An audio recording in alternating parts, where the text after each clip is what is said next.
हरे कृष्ण कृष्ण कृष्ण हरे हरे, हरे राम राम राम हरे हरे। नाम का प्रभाव का वर्णन शेष शारदा से भी संभव नहीं है। भगवान खुद भी अपने नाम की महिमा का संपूर्ण वर्णन नहीं कर सकते, और भगवान अपने से बड़ा नाम को बताते हैं। जो भगवान के नामों को जपता है, भगवान उसके वश में हो जाते हैं। सुमरि पवन सुत पावन नामु, सुमरि पवन सुत पावन नामु, अपने वश करी राखे रामो, सुमरि पवन सुत पावन नामो। हनुमान जी ने केवल भगवान के नामों को जप करके राम जी को अपने वश में कर रखा था। ये केवल हनुमान जी के पास ही सामर्थ्य नहीं है, हम सबके पास सामर्थ्य है। केवल भगवान के नामों को जप करें तो भगवान हमारे वश में हो जाएंगे। लेकिन हम तो जप करते हैं और भगवान तो हमारे वश में नहीं है, वो तो अपनी मर्जी से काम करते हैं। ऐसा क्यों? हनुमान जी के तो वश में थे, हमारे वश में क्यों नहीं है? वास्तव में भगवान प्रेम के भूखे हैं। भगवान प्रेम के भूखे हैं। उन्हें और कुछ नहीं चाहिए। उन्हें क्या चाहिए? प्रेम चाहिए। अब हमारे जीवन में स्थिति क्या है कि हम लेना तो खूब जानते हैं और देना कुछ भी नहीं चाहते। त्याग हमारे अंदर है नहीं, और हम दिखावा करते हैं कि हम भी भगवान से प्रेम करते हैं। वास्तव में हम प्रेम करते नहीं, हम केवल दिखावा करते हैं। क्योंकि जो सच्चा प्रेमी होता है वह कभी भी जिससे प्रेम करता है उससे कभी कुछ चाहता नहीं है। वो हमेशा उसे कुछ देना चाहता है, उससे लेना नहीं चाहता। उस पे लुटाना चाहता है, खुद को उस पर लुटाना, अपने आप को न्यौछावर करना चाहता है। उससे कुछ मांगना नहीं चाहता। वो हमेशा चाहता है कि इससे कोई कष्ट ना होने पाए। हम कम खाएं, पहले ये खाए उसके बाद हम खाएंगे। पर इनमें से हम कुछ भी नहीं करते। हम रोज कुछ ना कुछ मांगते रहते हैं। तो प्रेम कहाँ रहा? प्रेम तो वो है जिसमें हम कुछ देने का प्रयास करें, लेने का बिल्कुल भी नहीं। ऐसी स्थिति जब आए तो ही समझो भगवान से प्रेम है, वरना तो फिर सौदेबाजी ही चल रही है। अभी तक तो हमारी सौदेबाजी ही है। नहीं तो अब तक तो भगवान वश में क्या दर्शन दिए होते, साथ ही रहते, हम हरदम दर्शन करते, 24 घंटे नित्य लीला का दर्शन होता।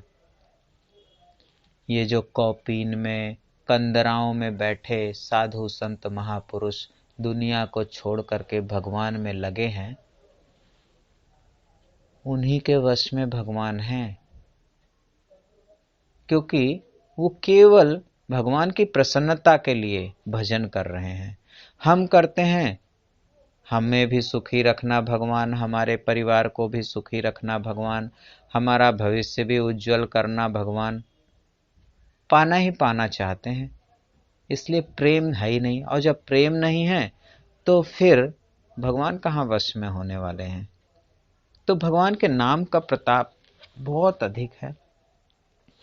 एक घटना जिसे डीवी शर्मा जी ने भेजा है, बताते हैं कि मैं अपने यहाँ घटित नाम प्रताप एवं प्रभाव की घटना को शपथ पूर्वक लिख रहा हूँ। यानी जो लिख रहा हूँ सत्य है, सत्य है, सत्य है। मैंने इसे अपने आंखों से भी देखा है। मैं जनपद बाराबंकी का मूल निवासी हूँ। मेरे 3 पुत्र और 1 पुत्री हैं। सभी का विवाह संस्कार हो चुका है। सभी बाल बच्चेदार हैं। 3 पौत्र और 4 पौत्रियां हैं। बड़े पुत्र की 3 पुत्रियां और 1 पुत्र है। 3 पुत्रियां मनीषा, शिवानी, स्वाति और 1 पुत्र कार्तिकेय। शिवानी लगभग 1.5 वर्ष की थी और खड़े खड़े चलने लगी थी, तुतला कर बोलने लगी थी। ये सभी बच्चे मुझे बाबा बाबा कहकर पुकारते तो मुझे बड़ा आनंद होता था। मैं अपने पौत्र और पौत्रियों से बहुत प्यार करता हूँ। शिवानी मेरी गोद में बैठती तो मैं उसे अजामिल द्वारा नारायण नाम का प्रयोग सिखाता। उससे मैं कहता, नारायण आओ, इन यम गण से मोहि बचाओ। तो शिवानी भी कहती थी, नारायण नारायण नारायण आओ, इन यम गणों से मोहि बचाओ। इन शब्दों से मुझे और घर वालों को महान आनंद मिलता था। नारायण के द्वारा अजामिल को सद्गति प्राप्त हुई थी, इसीलिए बच्ची के मुख से ये बात सुन करके मुझे बड़ा सुख मिलता है। अब शिवानी खेलते, घूमते, चलते फिरते जब भी उसे याद आता तो वो नारायण नारायण कहने लगती। जब भी उसे याद आता वो नारायण नारायण करती। मेरा मकान पक्का बना हुआ है और उसमें जो ऊपर जाने की सीढ़ी है वह भी पक्की है, किंतु सीढ़ी पर दरवाजा नहीं है। दरवाजा ना बना होने के कारण एक दिन शिवानी छत पर चढ़ गई और खेलने लगी। संयोगवश छत पर सरसों फैली हुई थी। खेलते खेलते वह सरसों पर आ गई और उसका पैर फिसल गया। वह छत से आंगन में गिरी और जैसे ही गिरी वो बोलने लगी, नारायण नारायण नारायण। घर में चीख पुकार मच गई। बहुएं रोने लगीं। आवाज सुनकर पड़ोसी भी आ गए, परंतु बच्ची को कुछ नहीं हुआ था। करीब 12 फुट ऊंची छत है, वो वहां से गिरी थी और थोड़ी ही देर में उठकर चलने लगी और नारायण नारायण बोलने लगी। यह घटना साधारण नहीं है। कुछ न कुछ चोट लगना स्वाभाविक था, परंतु कुछ भी चोट नहीं लगी थी। नारायण ने बचा लिया। संभवतः ऐसे ही भक्त प्रहलाद को भगवान ने बचाया था। अब दृढ़ विश्वास हो गया कि नारायण ने शिवानी को बचा लिया, क्योंकि भगवान श्री हरि अंतर्यामी हैं, सकल सृष्टि के संरक्षक हैं और पालनहार हैं। 2-3 दिन बाद की बात है कि शिवानी फिर धुन से गाने लगी नारायण नारायण। लगभग 15 दिन बाद शिवानी फिर अपने बड़े भाई के साथ छत पर चढ़ गई। बहुओं की लापरवाही से ध्यान न देने के कारण बच्ची छत पर खेलने लगी और नारायण नारायण कहकर इधर उधर दौड़ रही थी। बच्चे मेला से कुछ खिलौने लाए थे और उन्हें रस्सी में बांधकर खींच खींच करके खेल रहे थे। बच्चों ने रस्सी में खिलौना बांधकर आंगन की तरफ लटकाया। आंगन खुला हुआ था। मुडेर छोटी सी थी, बहुत छोटी मुडेर थी और आंगन में पर कोई जाल नहीं था। उसमें रस्सी बांधकर खिलौना आंगन में लटका दिया। हाथ से खिलौना गिर गया। संयोगवश वो झांकने लगी और स्वयं ऊपर से सिर के बल गिरी और नारायण नारायण कहते हुए गिर पड़ी। परंतु नारायण की महिमा, नाम का प्रभाव देखिए। प्लास्टिक का एक बड़ा टब जिसमें कपड़े धोने के लिए पानी में कपड़े डुबाए हुए थे वो फूल रहे थे, उसी टब में वह सिर के बल आ गिरी। इस बार भी नारायण ने उसे बचा लिया। एक बार भी बच्ची का बाल बांका नहीं हुआ और गिरने के बाद वो तुरंत चिल्लाई और उठ करके चलने लगी और नारायण नारायण गाने लगी। इस महान कलिकाल में नारायण ने अपनी अबोध भक्त को 2 बार बचा लिया। श्रद्धा एवं विश्वास से मैं सीताराम लेखन का कार्य कर रहा हूँ। मेरी अत्यंत इच्छा है कि इस सत्य घटना को आप अपने स्तर से संशोधित करके प्रकाशित करने की अनुकंपा करेंगे, ताकि अन्य पाठकगण भी इससे प्रेरणा ले सकें। कल्याण में ही प्रकाशित दिल्ली की घटना भगत के वश में है भगवान को पढ़कर मैं बहुत प्रभावित हुआ था और मेरा प्रभु के प्रति विश्वास बढ़ गया था। अन्य पाठकों में भी यह विश्वास बढ़े, इसीलिए मैंने इस घटना को कल्याण पत्रिका में प्रकाशित करने के लिए प्रेषित किया है। तो भगवान के नाम की महिमा अपार है। हम यदि भगवान के नामों में विश्वास करेंगे, श्रद्धा करेंगे, तो हमें अनुभव होगा। वास्तव में भगवान तो हमारे साथ रोज ही कुछ ना कुछ लीला करते हैं, रोज ही कुछ ना कुछ हमारे साथ में चमत्कार करते हैं, परंतु वो हमें अनुभव में नहीं आता। अनुभव में क्यों नहीं आता? क्योंकि हम जो भी अच्छा होता है उसके लिए हम भगवान को धन्यवाद नहीं करते। अगर हम भगवान को धन्यवाद करें, ढूंढें कि आज दिन भर में हमें कब कब भगवान की विशेष कृपा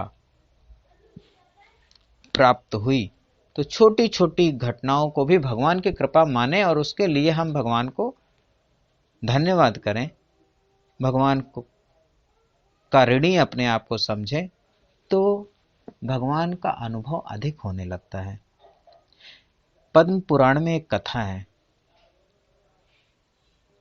प्राचीन समय में पुरुषोत्तमपुरी में एक ब्राह्मण रहता था। उसका नाम भद्रतनु था। माता पिता बचपन में ही परलोक चले गए थे, इसलिए वो अनाथ हो गया। कोई उसका संरक्षक नहीं होने के कारण भद्रतनु युवा अवस्था में ही कुसंग में पड़ गया। एक तो युवा अवस्था, ऊपर से स्वतंत्रता, कुसंग, धन, ये चार चीजें ऐसी हैं, यदि किसी भी मनुष्य के पास ये आ जाए तो उसके पतन के कारण अधिक हो जाते हैं, पतन की संभावना अधिक हो जाती है। युवा अवस्था, धन, खूब स्वतंत्रता और कुसंग, इनमें से किसी एक की प्राप्ति हो जाए तो पतन की संभावना बहुत बढ़ जाती है। भद्रतनु के पास ये चारों चीजें थी, तो विनाश आना तो बिल्कुल पक्का था। भद्रतनु कुसंग के प्रभाव से स्वाध्याय, नित्य कर्म, संयम आदि से विमुख हो गया। सत्य, अतिथि सत्कार, उपासना, ये सब उसके छूट गए। वह धर्म का निंदक हो गया। वो धर्म की निंदा करने लगा। भोगासक्त और काम क्रोध का पारायण हो गया। वह जुआ, चोरी, मदिरा, पान, ये सारे दोष उसके अंदर आ गए। नगर के पास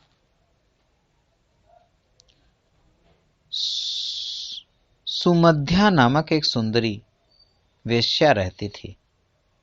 बुरे संग में पड़कर उसका पतन हो गया था और उसे परिस्थिति के कारण वेश्या बनना पड़ा। किंतु उस सुधन्या की वृत्ति उस कार्य में लगता नहीं था। उसे अपनी इस वृत्ति से बहुत घृणा थी। वह अपनी दशा पर सदा दुखी रहती थी, पछताती थी, उससे छूटने का उपाय सोचती थी, पर कोई मार्ग दिखाई नहीं देता था। मनुष्य का एक बार पतन हो जाए तो संभलना बहुत कठिन होता है। भीड़ में जो गिर जाए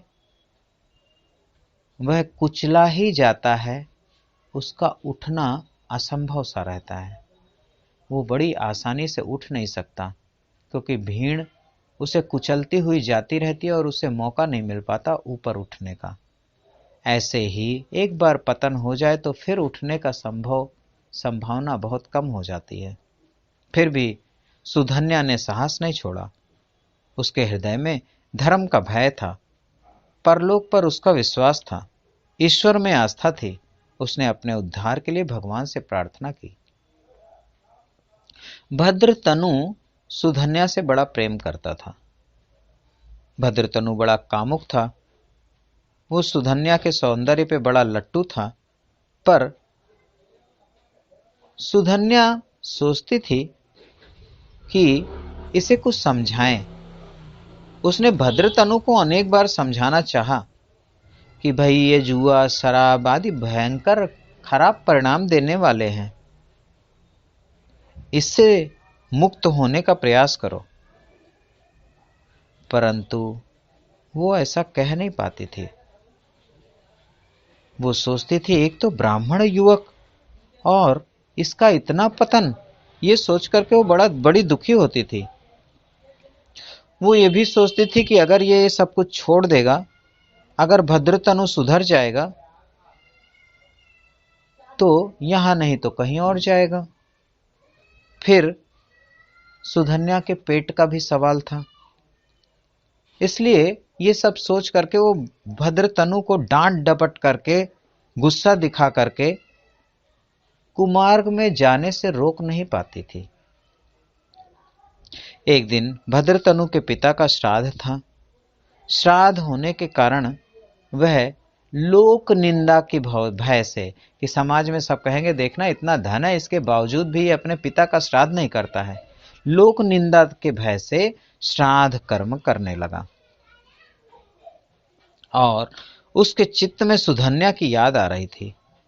वो जल्दी से श्राद्ध कर्म से छुटकारा पाना चाहता था और जल्दी से श्राद्ध कर्म करके सुधन्या के पास पहुंच गया। और सुधन्या के पास पहुंच करके उसने देरी से आने का कारण बताया कि आज मेरे पिताजी का श्राद्ध था, इसलिए मैंने बड़ा जल्दी जल्दी किया, फिर भी थोड़ी देर हो गई। ये बात सुन करके सुधन्या को बड़ा क्रोध आया। उसने भरतनु पर क्रोध करते हुए, भद्रतनु पर क्रोध करते हुए कहा, अरे ब्राह्मण, धिक्कार है तुझे, तेरे जैसे पुत्र होने से तो अच्छा था तेरा पिता पुत्रहीन रहता। आज तेरे पिता का श्राद्ध का दिन है और तू निर्लज्ज होकर एक वेश्या के घर आया है। तूने शास्त्रों में पढ़े हैं या नहीं पढ़े हैं? जो मनुष्य श्राद्ध के दिन स्त्री संग करता है, परलोक में उसके पितर को बहुत ही गंदी चीजें लिखी हुई हैं, खाना पड़ता है। परलोक में उसके पितर को बहुत ही अभक्ष्य पदार्थ खाने पड़ते हैं। मेरे इस शरीर में हड्डी, मांस, मछरा में मज्जा, मेद, थूक, मल मूत्र आदि के अतिरिक्त क्या है? तू क्यों इस नरक कुंड में कूदने के लिए आया है? ऐसे घृणित शरीर में तूने कौन सा सौंदर्य देख लिया? क्या मनुष्य शरीर तुझे पाप कमाने के लिए ही केवल भगवान ने दिया है? मैं तो चलो वेश्या हूं, अधम हूं, मेरे पास और कोई सहारा नहीं है, पर यदि तू आसक्त रहा तो तेरी तो अधोगति होनी निश्चित है। इतनी आसक्ति यदि तुम्हारी भगवान में होती तो अब तक तू कितनी ऊंची स्थिति को पा लिया होता। जीवन का क्या है? मृत्यु सिर पर खड़ी है। कच्चे घड़े के समान काल कभी भी जीवन नष्ट कर देगा। तू ऐसे अल्प जीवन में क्यों पाप में लगा है? विचार कर। मन को मुझसे हटा करके भगवान में लगा। भगवान बड़े दयालु हैं, वे तुझे अवश्य अपना लेंगे। सुधन्या के वचनों का भद्रतनु पे बड़ा प्रभाव पड़ा। उसने सोचा, मैं कितना बड़ा मूर्ख हूं, मैं ब्राह्मण होकर के और मेरे से अधिक ज्ञान इस वेश्या में है। मुझे तो ऐसा कभी ध्यान ही नहीं आया, मैं कितना अधम हूं। ब्राह्मण कुल में जन्म लेकर भी मैं पाप करने में लगा हूं। जब मृत्यु निश्चित ही है और यह भी पक्का है कि मृत्यु के तुरंत पश्चात पाप का दंड भोगने यमराज के पास ही जाना है, तो मैं पाप करूं ही क्यों? मैंने तो जप तप, अध्ययन, पूजन, हवन, तर्पण कुछ भी सत्कर्म नहीं किए। मेरी क्या गति होगी? कैसे मेरा पापों से छुटकारा होगा? इस प्रकार पश्चाताप करता हुआ भद्रतनु सुधन्या को पूज्य भाव से प्रणाम करके लौट आया। सुधन्या ने भी वेश्यावृत्ति छोड़ दी और भगवान के भजन में लग गई। भद्रतनु पश्चाताप करता हुआ कोई अच्छे संत महापुरुष की खोज में निकल गया। पद्म पुराण में ऐसा वर्णन है कि भद्रतनु को मार्कंडेय मुनि मिलते हैं। वे उनके चरणों में गिर पड़ा, फूट फूट करके रोने लगा। मार्कंडेय जी ने भद्रतनु की बात को सुनकर बड़े स्नेह से कहा, तुम पाप करने वाले होकर भी बहुत पुण्यात्मा जान पड़ते हो। देखो ऋषि ने क्या कहा, पाप करने वाले होकर भी बहुत पुण्यात्मा जान पड़ते हो। भगवान ने गीता में क्या कहा है, जो एक बार ये दृढ़ निश्चय कर ले कि अब मैं पाप नहीं करूंगा, अब मैं भगवान का भजन करूंगा और पूरी लगन के साथ करूंगा, उसे पापी समझना भगवान की भक्ति से दूर होना है। उसे भगवान कहते हैं साधु समझो। ऋषि ने क्या कहा, तुम बड़े पुण्यात्मा जान पड़ते हो। अपने पापों के लिए पश्चाताप, पाप से घृणा और फिर पाप ना करने का निश्चय बहुत बड़े पुण्य के बल से होता है। संसार के अधिकांश लोग तो यही मानते हैं, अरे पाप आप कुछ नहीं होता। सब क्या मानते हैं, पाप कुछ नहीं होता।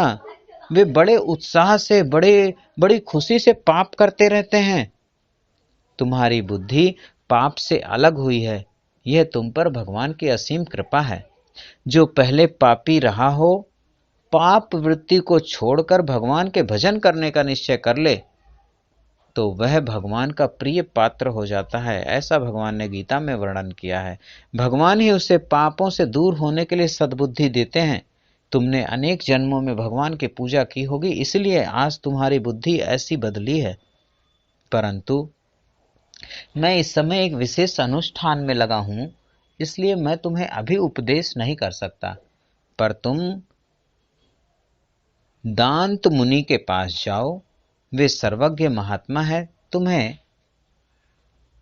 इन पापों से छुटकारा पाने के लिए, अपना कल्याण करने के लिए उपदेश करेंगे। अब जो उपदेश दांत मुनि करेंगे वो हम सब के लिए है। पुराणों में हमें अपना जीवन कैसा बनाना चाहिए छोटी छोटी कथाओं के माध्यम से बताया गया है। तो इस कथा में हमें सीखने को मिलेगा कि त्याग क्या होता है, पाखंड क्या होता है, काम, क्रोध, मद, लोभ, मत्सर, असत्य, हिंसा, ये सब क्या होते हैं जिनका त्याग करना है और किन चीजों को अपनाना है। भगवान के नाम, भगवान के नामों का जप, अहोरात्र व्रत, पंच महायज्ञ, भगवान के गुण अनुवाद का वर्णन, भगवान के गुण अनुवाद का श्रवण, ये सब हमें करना है।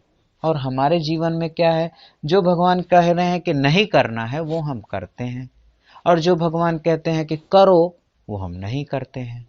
हमारे जीवन में ऐसा उल्टा है। अब इसे सीधा करने के लिए ही ये ग्रंथ है। जब हम इन्हें पढ़ते हैं, सुनते हैं, मनन करते हैं, चिंतन करते हैं, तो सारी जो नहीं करने हैं, अब मैं ये नहीं कहता सारे के सारे छूट जाएंगे, लेकिन उसमें से कुछ एक तो जरूर छूट जाते हैं, और फिर भजन के बल से सारे भी छूट जाते हैं। तो भद्रतनु दांत मुनि के आश्रम में आया। वहां उन मुनि के चरणों में मस्तक रख करके प्रार्थना की, महात्मन, मैं जाति से ब्राह्मण होकर भी महापापी हूँ। मैंने सदा पाप ही किए हैं। आप सर्वज्ञ हैं, दयालु हैं, मुझे इस संसार बंधन से छूटने का उपदेश कीजिए। दांत मनु ने कहा, मैं तुम्हें वो उपाय बता रहा हूं जिनसे मनुष्य सहज ही भव बंधन से छूट जाता है। मुनि ने कहा, भद्रतनु, इन चीजों को नहीं करना है। पाखंड का त्याग, काम, क्रोध, लोभ, मोह, मद, मत्सर, असत्य, हिंसा का त्याग, ये त्याग करना है, ये नहीं करना है। और दया, शांति, दम का सेवन करना है, भगवान की पूजा करनी है, भगवान के नामों का जप करना है, अहोरात्र व्रत करनी है, पंच महायज्ञ करने हैं और भगवद गुणा अनुवाद का श्रवण कीर्तन करना है, ये करने हैं। तो भद्रतनु ने कहा कि महाराज आपने जो कहा पाखंड का त्याग, काम, क्रोध, लोभ, मोह, मद, मत्सर, ये मुझे नहीं पता क्या होते हैं, आप विस्तार से बताओ। तो कथा तो बहुत बड़ी है, हम बहुत संक्षेप में बताएंगे कि बस आप सभी इनमें से शब्दों को समझते हैं अच्छे से। कुछ एक शब्द होंगे जो मद है, मत्सर है, नहीं जानते होंगे, उसको हम थोड़ा डिटेल कर देंगे। वेद शास्त्रों के सम्मत कर्मों को छोड़कर, वेदों में शास्त्रों में जो कहा गया है उसे ना करके दूसरा जो कर्म करते हैं वो सब पाखंड है। जो शास्त्रों में लिखा है उसी के अनुकूल कर्म करना धर्म है। कामनी, कंचन आदि के विषयों को सेवन करना काम है। कामनी यानी स्त्री, कंचन यानी धन, सोना, कीमती सामग्री, इनका सेवन करना काम है। अपने विपरीत काम होने पर या उसको देखकर या अपने अपमान होने पर या किसी के द्वारा अपनी निंदा होने पर हृदय के अंदर जो जलन होती है वह क्रोध है। दूसरों के मन को, दूसरे के धन को पाने की इच्छा, हमारा धन नहीं है, दूसरे का धन है और वो धन हमें मिल जाए, ये लोभ है। मेरी स्त्री, मेरा पुत्र, मेरा घर, मेरा परिवार, मेरा, ये मोह है, इसका त्याग करना है। अपने धन का अभिमान, अपने बल का अभिमान, अपने परिवार के ऊंची पोस्टिंग, ऊंचा काम धंधा, अपने परिवार के लोगों के गुणों का अभिमान कि मेरा तो भाई फला डिपार्टमेंट में है, ये अभिमान है। और इसको क्या कहते हैं? मद। मद से चूर हो गया है। किस चीज के मद से चूर हो गया है?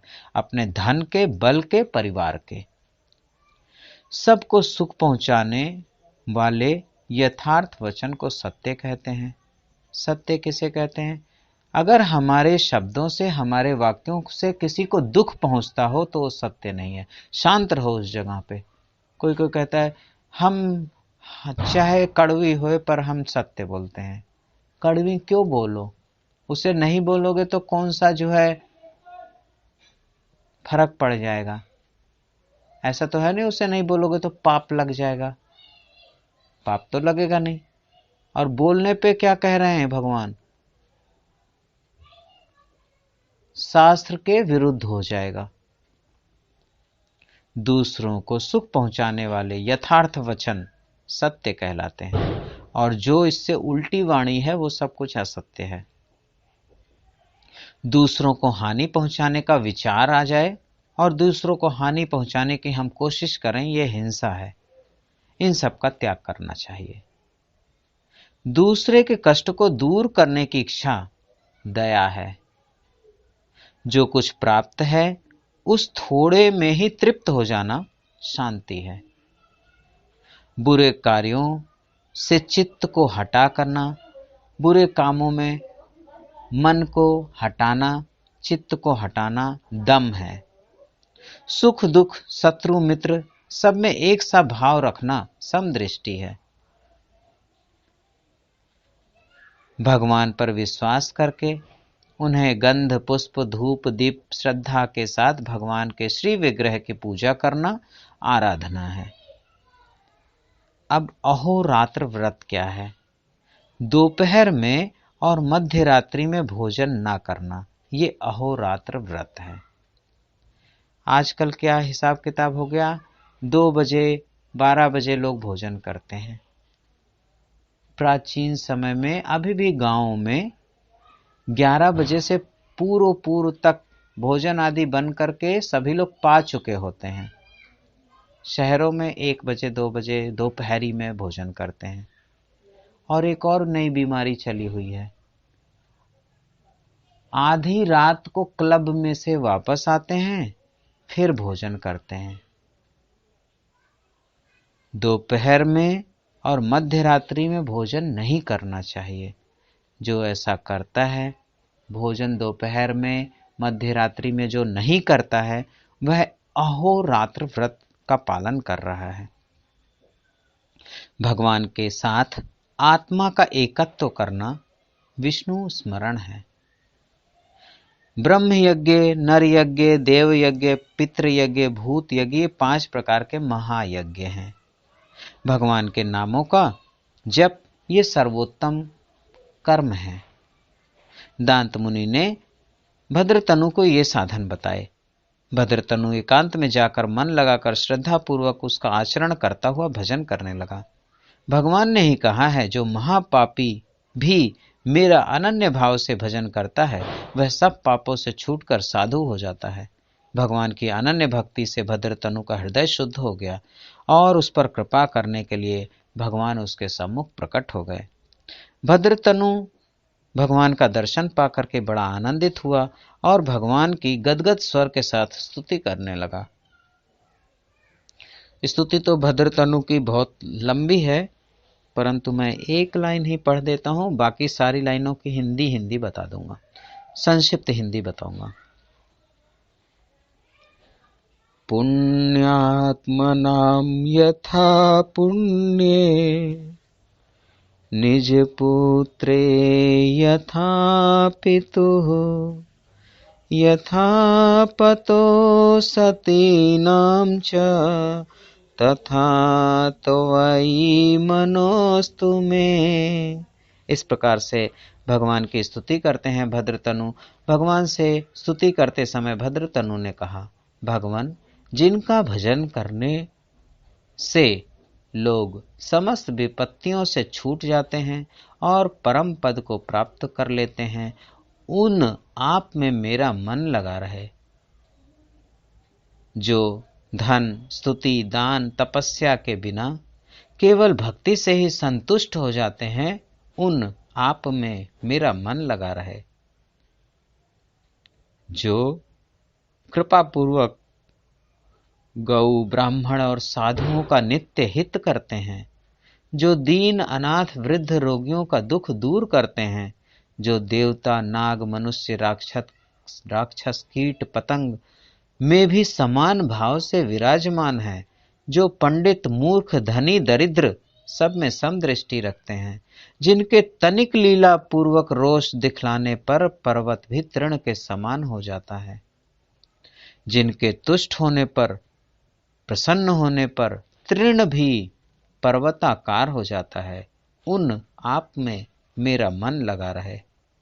जैसे पुण्यात्मा पुरुष का मन पुण्य में लगा रहता है, पिता का मन पुत्र में लगा रहता है, सती स्त्री का मन अपने पति में लगा रहता है, वैसे ही मेरा मन आप में लगा रहे। जैसे कामी का मन स्त्री में लगा रहता है, लोभी का मन धन में लगा रहता है, भूखे का मन भोजन में लगा रहता है, प्यासे का मन जल में लगा रहता है और गर्मी से व्याकुल व्यक्ति का चित्त शीतलता को ढूंढने में लगा रहता है, और जाड़े से ठिठुरते हुए का मन सूर्य में लगा रहता है, ऐसे ही मेरा मन आप में लगा रहे। ऐसी स्तुति करके भद्रतनु को अपने पापों का ध्यान आ गया। उसने भगवान से कहा, प्रभु, मैंने बुद्धिमान होकर भी पर स्त्री का संग किया है, मोह के कारण जो जिसको नहीं मारना चाहिए उसका वध किया है, अज्ञान के कारण विश्वासघात किया है, अखाद्य जिसे नहीं खाना चाहिए वो खाया है, जो पीने योग्य नहीं है उसे पिया है, लोभ के कारण मैंने दूसरे के धन को हरण किया है, भ्रूण हत्या, व्याभिचार, परनिंदा, हिंसा सारे पाप किए हैं, जो आपका शरणागत था उसका अहित किया, दूसरों की जो जीविका थी उसको नष्ट किया, दूसरों को लज्जित करना, दूसरों को नीचा दिखाना, ये मुझे बड़ा प्रसन्न करने वाला काम था। अयोग्य से दान लिया है मैंने, रास्ते, देवस्थान, गौशाला आदि में मलमूत्र का त्याग किया है, हरे वृक्षों को काटा है, स्नान और भोजन को जाते हुए मनुष्यों को रोका है, माता पिता के प्रति अभक्ति और श्रद्धा की है, घर में आए हुए अतिथि का सत्कार नहीं किया है, जल पीने के लिए दौड़कर जाती हुई गायों को रोक दिया है, प्रारंभ किए व्रत को बीच में ही छोड़ दिया है, पति और पत्नी के बीच में हमने भेद उत्पन्न किया है, भगवत कथा में विघ्न डाली है, मन लगाकर दूसरों की निंदा सुनी है, जीविका चलाने वालों का तिरस्कार किया है, दूसरों की पाप चर्या सुनने में बड़ा मेरी रुचि थी, याचकों और ब्राह्मणों का अपमान किया है। ऐसे ऐसे सहस्रों पाप मैंने अनेक जन्मों में किए हैं, परंतु आपकी कृपा से आज वे सब दूर हो गए। आज मैं आपका दर्शन पाकर के कृतार्थ हो गया। हे प्रभु दयामय, आपको नमस्कार है, नमस्कार है, नमस्कार है। भगवान की कृपा का अनुभव करके भद्रतनु विह्वल होकर के भगवान के चरणों में गिर पड़ा। भगवान ने उसे उठा करके अपने हृदय से लगाया। भगवान का दर्शन करते ही भद्रतनु की मुक्ति प्राप्त करने की इच्छा दूर हो गई और वह भक्ति का भूखा हो उठा। भद्रतनु ने भगवान से प्रार्थना की कि प्रभु, मैं अपने गुरु के कारण आपके दर्शन किए हैं, इसलिए आप मेरे गुरु को भी दर्शन दीजिए। मुझे ये वरदान दीजिए कि मेरी आपके चरणों में जन्म जन्म अनुराग अविचल रहे। भगवान ने भद्रतनु के गुरु को भी दर्शन दिया। दांत मुनि ने भी भगवान से भक्ति का वरदान मांगा। गुरु शिष्य दोनों कृतार्थ हो गए।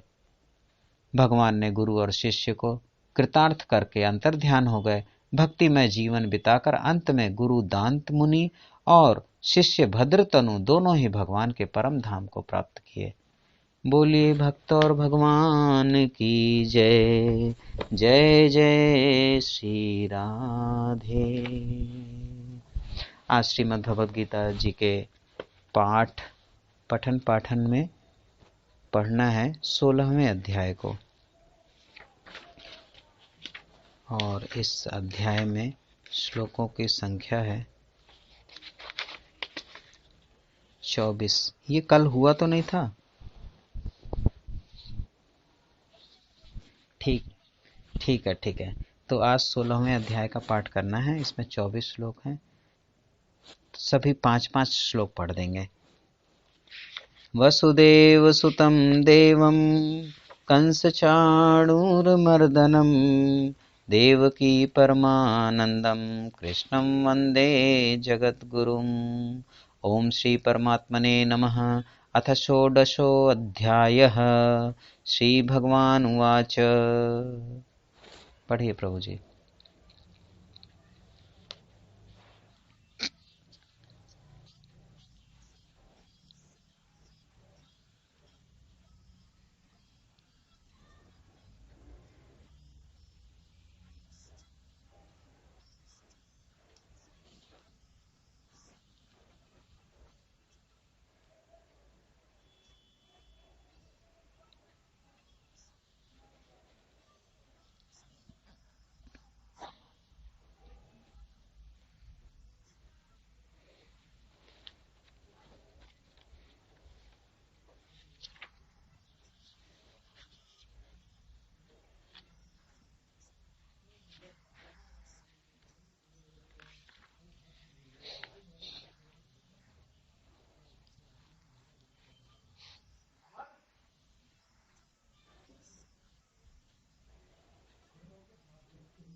भावेश प्रभु जी, आप 5 और पढ़ दीजिए, क्योंकि कुलदीप प्रभु जी के पास पुस्तक नहीं है।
जय श्री कृष्ण।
एतैर्विमुक्तः कौन्तेय तमोद्वारैस्त्रिभिर्नरः आचरत्यात्मनः श्रेयस ततो याति परां गतिम्।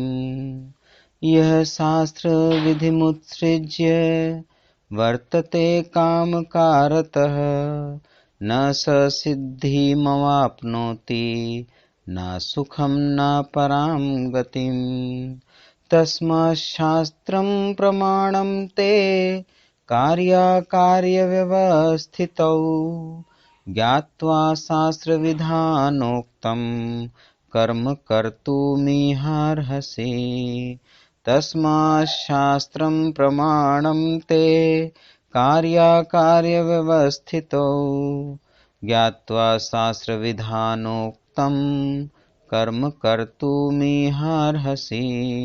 वसुदेवसुतं देवं कंसचाणूरमर्दनं देवकी परमानन्दं कृष्णं वन्दे जगद्गुरुम्। ओम तत्सदिति श्रीमद्भगवद्गीतासु उपनिषत्सु ब्रह्मविद्यायां योगशास्त्रे श्रीकृष्णार्जुन संवादे दैवासुर संपद विभाग योगो नाम षोडशोऽध्यायः। श्री सीतारामचंद्र चरणं समर्पयामि।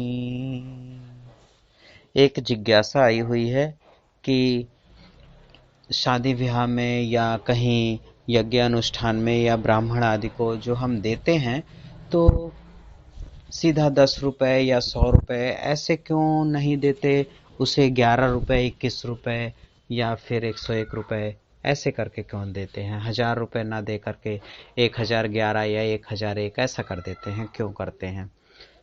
तो ऐसा क्या है कि प्राचीन ऋषि मुनियों महापुरुषों की, अपने पूर्वजों की ऐसा विचार रहा है कि हम जो भी काम करें उससे 2 लोग एक हो जाएं। जैसे कि आजकल कहीं शादी ब्याह में जाते हैं तो क्या खाने को मिलता है? पूड़ी और ये नान, मिस्सी रोटी, ये सब चीजें मिलती हैं। कांटा छुरी मिलता है खाने के लिए। परंतु पहले क्या मिलता था? कच्ची दावत पहले मिलती थी। कच्ची दावत, कच्ची रसोई जिसे कहते हैं। उसमें क्या होता था? चावल और दाल होते थे, कढ़ी चावल होते थे, दही चावल होते थे, ऐसी चीजें होती थी। यानी कि 2 चीज है, कढ़ी है, चावल है, इन दोनों को आपस में मिलाना है और फिर उसका स्वाद लेना है, उसका आनंद लेना है। 2 परिवार हैं, 2 परिवार आज मिलन होने जा रहा है। वो दोनों मिलेंगे और आपस में आनंद लेंगे, स्वाद लेंगे।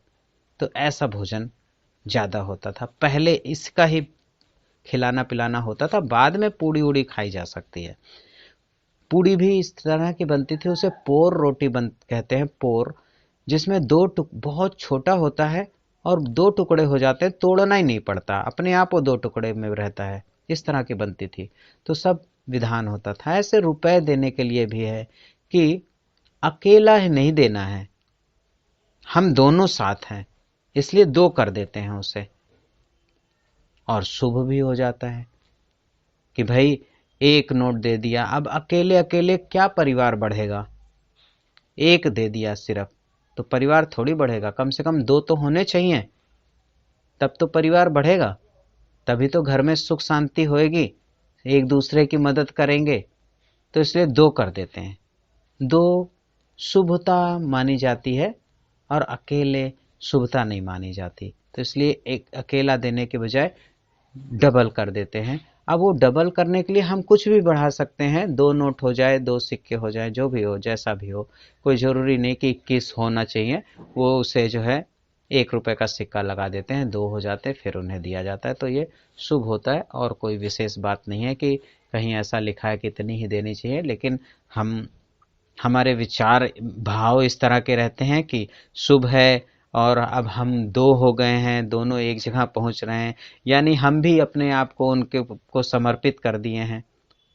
तो ऐसी भावना के साथ में सभी इसे शुभ शुभ बना करके देते हैं। तो आज का सत्संग यहीं पर संपूर्ण होता है। आज के सभी पाठफल को श्री सीतारामचंद्र जी के चरणों में समर्पित करते हैं। आप सभी पधारे हुए भक्तों को सादर दंडवत प्रणाम। हरे कृष्ण कृष्ण कृष्ण हरे हरे, हरे राम राम राम हरे हरे।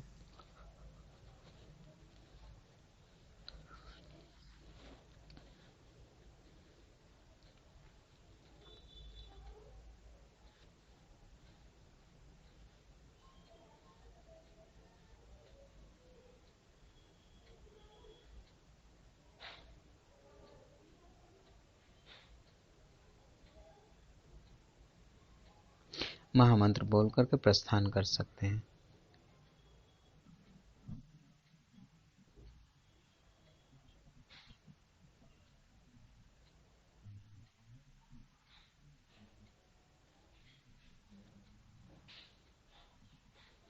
जय श्री कृष्ण भैया।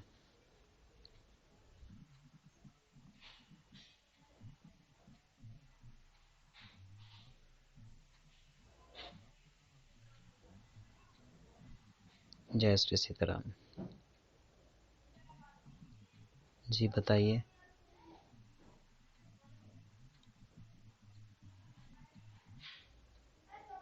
वो ऐप, हाँ ऐप डाउनलोड करना। हाँ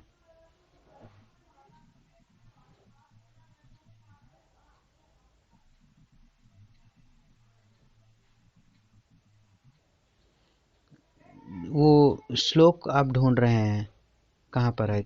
हाँ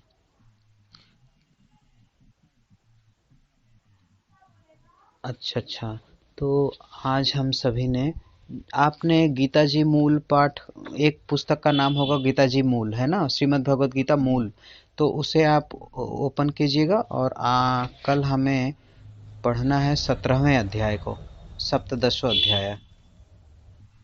हाँ तो आप उसको एक बारी घर पे पढ़ लीजिएगा, इसमें ऑडियो भी होगा। ऑडियो में एक जगह लिखा होगा गीता पाठ, उसे क्लिक कीजिएगा तो उसमें 17वां अध्याय जब निकालेंगे, उसमें कई सारे आवाज की लिखा हुआ है। परम श्रद्धेय स्वामी राम सुखदास जी महाराज, क्षमाराम जी महाराज और त्र्यंबक चैतन्य जी महाराज, उनकी आवाज में गीता जी की वाणी सेव की गई है। तो जैसे आपने परम श्रद्धेय स्वामी रामसुख पे क्लिक किया, तो जैसे क्लिक करेंगे तो 18 नाम आ जाएंगे, अध्याय 1, अध्याय 2, अध्याय 3। तो आप उसमें 17वें अध्याय को खोलेंगे तो वहाँ बोला गया होगा, तो सुनने के पश्चात आप जब पुस्तक में से देखते भी रहेंगे, सुनते भी रहेंगे, बोलते रहेंगे, तो फिर बोलने का अभ्यास हो जाएगा। ओके, श्री सीताराम। आप सभी को पुनः प्रणाम करके मैं अब यहाँ से प्रस्थान कर रहा हूँ। सभी को जय जय श्री सीताराम।